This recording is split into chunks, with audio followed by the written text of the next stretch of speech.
Howdy everyone, welcome back to Hermitcraft, and today guys, I am proud to announce we now have the creeper farm totally full. That's right, we got 252 cells and 252 named creepers in those cells. So, that is awesome. So thank you guys so much for all your support while I was building this, and also a big shout out to Tango Tech and Impulse SV for helping me get the final 70 or 80 creepers put into this during a live stream on Thursday night on their channels. I'll link that live stream in the description if you guys want to check it out. It was quite fun to hang out with those guys and complete this farm. So yeah guys, looking pretty awesome, to have a creeper in every cell here. So guys, we are definitely now in the home stretch of this charged creeper farm. We are almost done. I think I'm going to go ahead and leave that dark area up just in case I have to replenish some creepers. That seemed to be a pretty effective way to do it, just by pulling them over from that dark area. However, I am going to rip down this creeper-only farm. So this only produces creepers, but it's producing creepers at such a slow rate, it might as well just not be here, to be honest with you. So, yeah, we're going to go ahead and take this down and repurpose the blocks here and all the pistons and stuff. We'll repurpose those as a mob farm over, like, right in this area here. And, of course, we'll need a mob sorter to sort out the creepers from the zombies, from the skeletons, and everything, so that way we can determine what mob head we want exactly from this creeper farm, from the charged creepers that explode down there. But I think it's a good plan. Guys. So, yeah, we are ready to get this thing done. And as I say, it doesn't produce any creepers. Of course, now it produces creepers. What's up with that? Anyway, yeah, I'm going to go ahead and take down this whole thing. And we're going to build a mob farm right over this area. So, RIP to the creeper-only farm. We did get a few creepers from it, but like I said, it was not high yield enough for us. And speaking of mob farms, I've been thinking about the mob farm that I said I was going to put here, along with the sorter, and I don't really think it's necessary. The main reason is because this charged creeper farm, it's going to be super low yield. Like, we're only going to get maybe at most 3 or 4 charged creepers per thunderstorm. At least that's what I'm anticipating. And I have a hard time justifying building an entire, like, sorting system for mobs, and also a mob farm just for that low of a mob count. I think it'll be way easier just to use some redstone and trapdoor trickery to pull them in from, like, this forest over here, for instance. So what I think I'm going to do, I think I'm going to go ahead and cut down a lot of these birch trees here, just so there's more spawning spots and we can see more clearly into this area. And also so the mobs can see us, actually, because we're gonna want to pull some mobs over from this area. And yeah, at night over here, there's just crazy spawn rates because inside the farm is lit up, so no mobs spawn there. Over here is all lit up with torches, so no mobs spawn there. And I think basically if we filled in this lake combined with cutting down the trees, I think that would produce a lot of mobs, enough so that we could basically come over here and, yeah, draw back any sort of mob we want, and then we just use some trapdoors to make them fall into a water stream. I think that's the way to go. I really do. So first things first, forest chopping time. Birch forest? There's no birch forest here. At least not anymore. Anyway, got that cut down. Now we're filling in some dirt.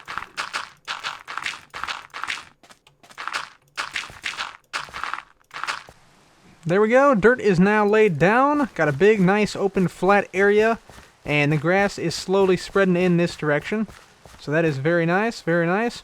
So now we have no lighting on this side, and all the lighting is now on this side. So, yeah, we shouldn't have any mobs getting past here once we basically do that. So, yeah, just a solid wall, mobs can't get past. So we're still going to be safe over here. We can walk around in this area. But I want to now make a platform up here that's sort of raised. It's going to come all the way across here and then down. And yeah, basically we're going to draw the mobs over starting right here. So that should be pretty cool. So I think that's the next step. Alright, so we made a lot of progress here. Let me show you what exactly we have here. So we have a big staircase here now that we can lure the mobs up. So we'll just basically lure the mobs over from this section up this 5 wide staircase. I think it should be wide enough that they shouldn't, fall off or anything. And then they'll get to this section here. This section is sort of to funnel them in, and also we have this too high, actually 2.5 high wall here, just so we don't accidentally get shot off or anything by a skeleton, or don't fall off while we're backpedaling from some mobs. I also went ahead and color-coded the ground here to let you know exactly how close you are to this trapdoor section here, because you don't want to accidentally fall in yourself. Otherwise, there's going to be big problems for sure. So yeah, we got the color coding on the ground here. So yellow's like, you know, you're cool, you got plenty of time. Orange is like, get serious, and then obsidian's like, yep, you gotta be totally focused now. And in this obsidian section here, by the way, we have a tripwire. So this thing actually activates the opening of the trapdoors. So if I just activate this, you'll see the trapdoors open. So this side opens first, then those three, then those two. And after a brief couple of seconds, they will, they'll close again. So, yeah, pretty useful. The reason I had to do it that way, so that it opens in that sequence, is because of, the water stream, obviously. You can't send a redstone signal through the water stream. And also, the way that we did this, let me just show you here. So we had to actually, see if I can get down here. Yeah, here we go. So we had to actually put the what do you call these? Redstone torches right next to the water stream, because otherwise you couldn't power the trapdoors in any way. And then this section here, we had to sort of do something crazy because there's a water stream right there underneath that block here. See if I can get up there. Yeah, right there as well. So we had to do something a little crazy right here. Which is why those two are a little bit more delayed than the other three on this side. But, yeah, it was either wired up like this or move the entire staircase, which I didn't want to tear it all down and build it up again. So, yeah, that's what we got going on. And basically the redstone is very, very easy. It's just simply see if I can get up here. It's just simply a pulse extender using comparators. So yeah, you can see the signal comes into that block from the tripwire. So that line is powered by the tripwire. Signal comes through this block, goes through all these comparators, and eventually diminishes over time. And that basically extends the tripwire pulse for a couple of extra seconds. So that's pretty useful. And one interesting thing about this is that, let me see if I can just get through here. I'll put back the cobblestone wall. One interesting thing about this is, say I go through this, even if I go through at a like a walking pace, so if I go through like this, I still make it across. So that's very good. So that means I can go backwards across this, basically. And also, if I activate this, so say I go across there and then the mob activates it, you'll see it resets the system. So yeah, basically as long as this tripwire is activated, this will stay open. So say if we had 2 or 3 mobs coming after us at once, they'd all fall in. So that's pretty useful. That's what we want. We don't want them all to get back into this area. That's where our chests and all our stuff is. So yeah, that's what we got so far. Next thing to do is actually make this look good, which it does not right now, obviously. We got a lot of redstone we got to cover up. I think I'm just going to use the old blue stained clay for this. So we'll just make a big box of blue stained clay. Probably coming down like this and then going over to about here or so. Also want to make something to support this, maybe like a big pillar right here. And then maybe build the bottom of this up a little bit so there's nothing like behind these stairs, for instance. That could be kind of cool. And also we need to extend back the top bit because skeletons can actually shoot quite a good distance, so we actually have to extend this bit right here back into this direction. So yeah, we got to do that, and we also have to make the platform down at that level. So yeah, still a lot to do here, but we're making some progress. Oh snap, that might be one over there. Oh yeah, baby. That's what I'm talking about. Lots of lightning with this storm. Very nice. I like it. Oh snap. Skeleton horse. That was crazy. Another one. So the magnificent thunderstorm we just had is now over. That thing lasted quite a few minutes. And I'm almost 100% certain, yeah, we got some charged creepers in here. So I see one right off the bat down here. So yeah, awesome. Got one there. Fantastic. Yeah, it's looking good. Looking good. Looking through the rest of the farm here. Thought I saw one, like a lightning strike down in this section. I'm not sure if it's close enough, though. Maybe not. Whoa! Oh, that's that's the skeleton trap above us, basically. Okay. Yeah, another skeleton trap. Awesome.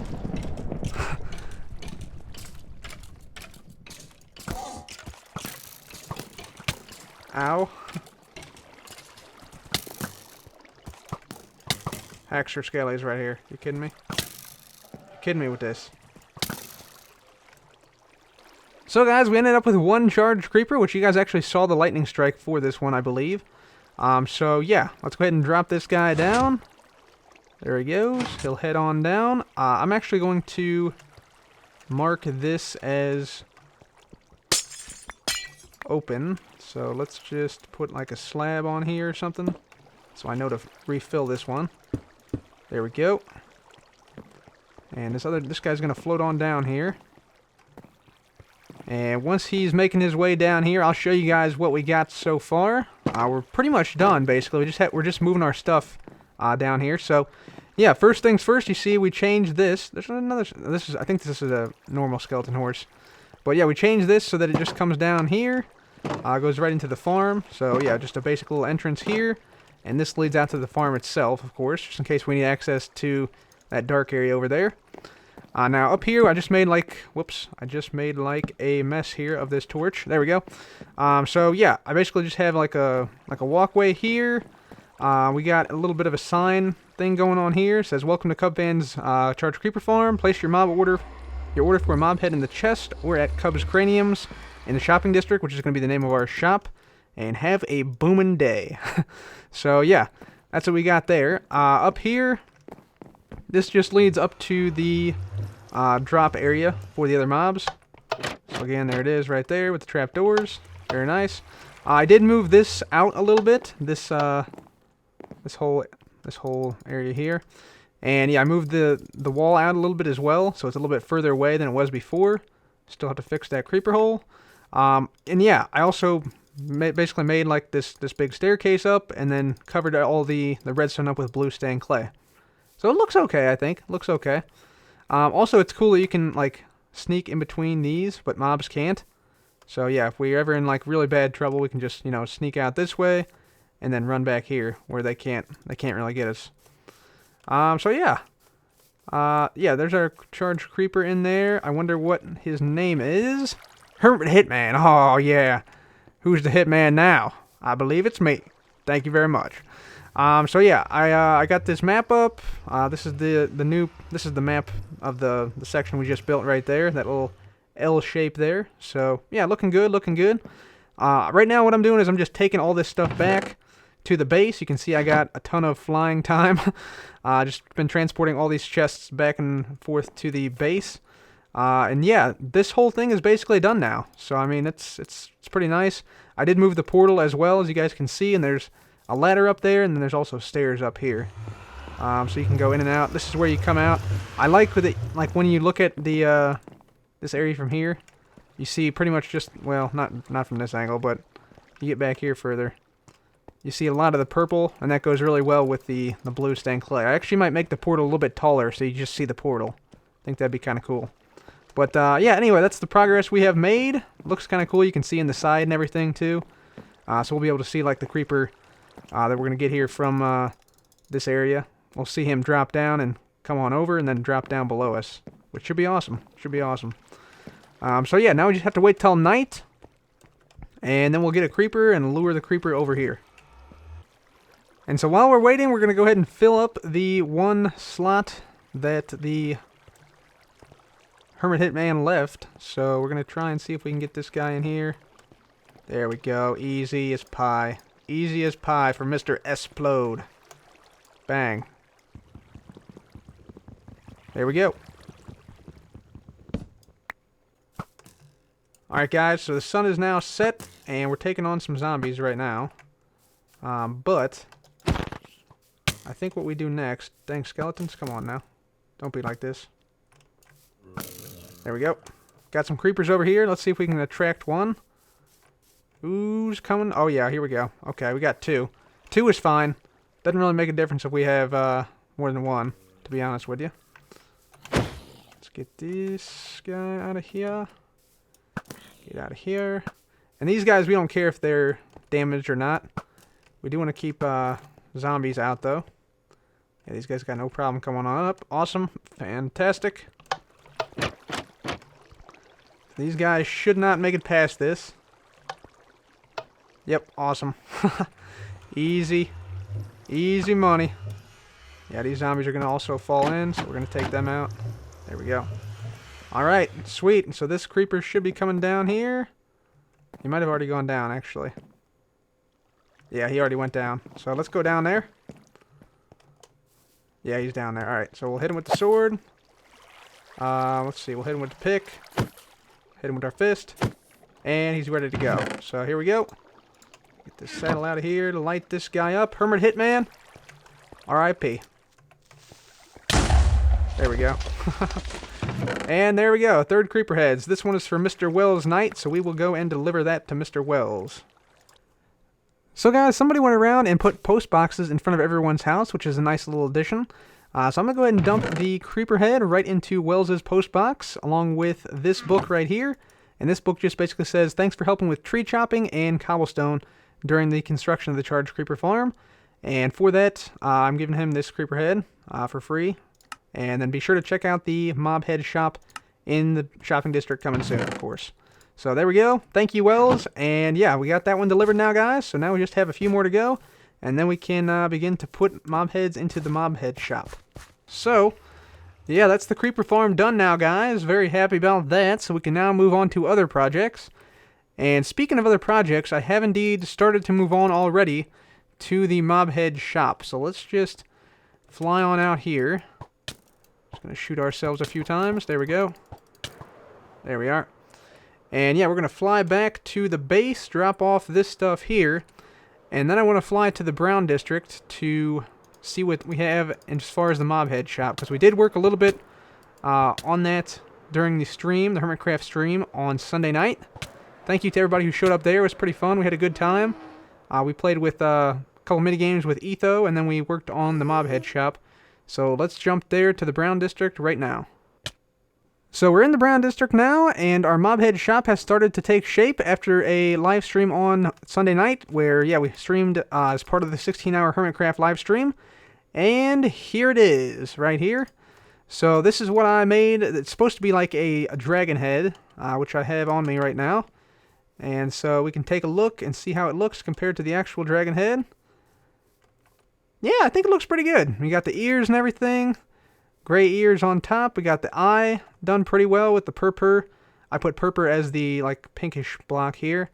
And then magenta wool as like the interior brighter hot pink, I guess. So yeah, that's what I put as the eyes.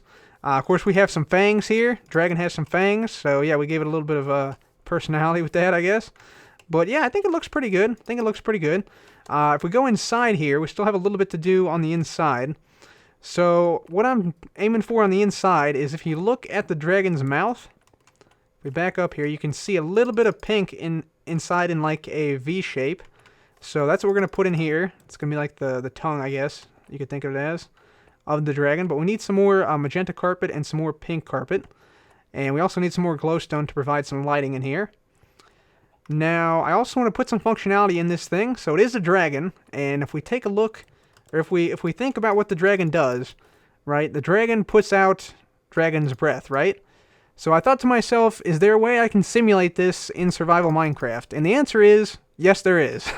And basically the way we do that, through lingering potions. So if I get a lingering potion out, I'm going to show you some of what I've already done here, and I'll just real quickly get up and show you how this works. So basically we have a tripwire hooked up to this torch tower, and basically if we get on up here, we just got some redstone coming over to this dispenser, and so whenever we activate the tripwire, the dispenser shoots something out. So if I were to put, say, a lingering potion in here, check this out. So lingering potion in there, I get the speed effect, first of all. But yeah, you can see it's like the dragon's breath is inside the dragon. How cool is that? How cool is that? That is epic. That is epic. I love it. We might want to do something other than speed potions because, yeah, basically that's not the correct color. It needs to be like a purple color, which means we could do like instant damage. But, yeah, I don't know. We can vary it up with different types of lingering potions. I think it should be a positive effect, though, because we want people to come into the shop and not, like, fear coming in there. Like, if it was, like, instant damage, people would fear coming into the shop. So I think we need to have a positive effect. So maybe speed is okay. Or maybe night vision, something like that. That could work. We'll see. Alright, guys. So we got the dragon now fully complete. You can see I added some more teeth in the front, so it looks even more menacing. We also got the interior done, which we will see in a second. I want to just go around the outside here, show you what it looks like in 360-degree fashion. So here's the back side. Nothing much on the back side. I thought about putting like a big billboard here. Maybe we could add some like advertising space with banners. That'd be kind of cool. But yeah, then we have this side and then the front over here once again. So yeah, I think it's looking pretty good. I think it's looking pretty good. Pretty accurate representation of the dragon. And actually maybe a little bit more scary than the dragon because it has these end rod teeth. So yeah, let's go ahead and get on in here. I want to actually show you how this works and the redstone behind this stuff. So I actually have to cut this tripwire for the moment. You can see we don't have any stock. No stock later, come back yet. That's what the dragon's saying. But we're going to put basically dragon heads in the center of this thing. So I have to go search the end for some dragon heads. And yeah, we'll sell them here. Then we'll put, you know, creeper head, zombie head, skeleton head, wither skeleton head. And we'll sell all 5 possible heads that we can get in survival here in the shop. Let's go ahead and go on up and I'll show you the redstone now. So let's just hop on up. This is actually a pretty cool little redstone contraption here. So basically we have a torch tower, as you can see, coming up here. This is basically activated when you go over the tripwire that I cut down there. So I'll put the tripwire back and demonstrate what it looks like. But essentially what happens, so the first thing that happens is that this torch turns on when you activate the tripwire, which means that this redstone gets powered, which means that this dispenser will output an item. So I'll just go ahead and put an item in there. And in fact, we'll actually have like lingering potions in there. So I'll put this lingering potion in there in a moment. And so the lingering potion shoots out. And then at the same time, this redstone line activates this line right here. Now, this line right here, this is actually what I call the heartbeat of the dragon, or the heart of the dragon. So this is meant to beat like the dragon's beating heart. So when you enter the shop, you get hit with the lingering potion, and then you hear this.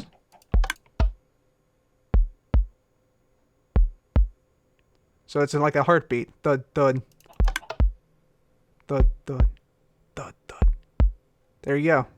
So yeah, a little bit of a beating heart of the dragon. And thank you guys who suggested this in the Twitch chat. That's where I got this suggestion from. So thank you, viewers. And then this clock here, what this does is this basically turns this dust off from this torch, activates this clock, and when this redstone block moves over here, it'll lock this repeater, so that for about the next 5 minutes, you can't activate this dispenser again. And that's just to prevent people from spamming it, because I wanted it to activate only once per person who comes into the shop. And so this basically ensures that. So basically it makes sure that, you know, we don't lose too many lingering potions at one time. Because I don't want to just be constantly refilling this, but the way I have it set up, I think it should be good. I think it should work well. So let me demonstrate this. I'll put the lingering potion in there. We're going to have a whole double chest full of lingering potions here. They're all going to be feeding into this dispenser here. And then if I come on down here, and we'll walk through here, I'll put back down our string. So this will complete our tripwire here. You see the tripwires in there, and then you see the dispenser directly above here. So there we go, right there. Alright, so let me demonstrate this here. So the customer comes in, he says, hey, check out this dragon. Let's see what shop this is. Looks like a mob head shop. Bang. Hear the heart of the dragon beating, and then you see this as like the lingering potion effect. Buy your stuff, and then when you walk back out, it doesn't activate again. So like I could put something inside of this, for instance, and it doesn't activate. And usually the lingering effect will last quite a bit longer. I just put in a basic speed lingering potion to demonstrate this, but yeah, you can see it does not activate again, and it won't activate again for like another 5 minutes. So that should give them plenty of time to come in here, purchase something, purchase a mob head, and then walk out without activating it again. Plus they get a little bonus, whether it be speed or night vision. I'll have to determine what type of lingering potion I put in there. But yeah, pretty cool stuff. Pretty cool stuff. So guys, I think that's going to be it for me today. I'm very happy with how this whole mob head shop turned out, and also very happy we got the charged creeper farm done. So guys, that is it for me. Thank you so much for watching. This has been Cub. Goodbye.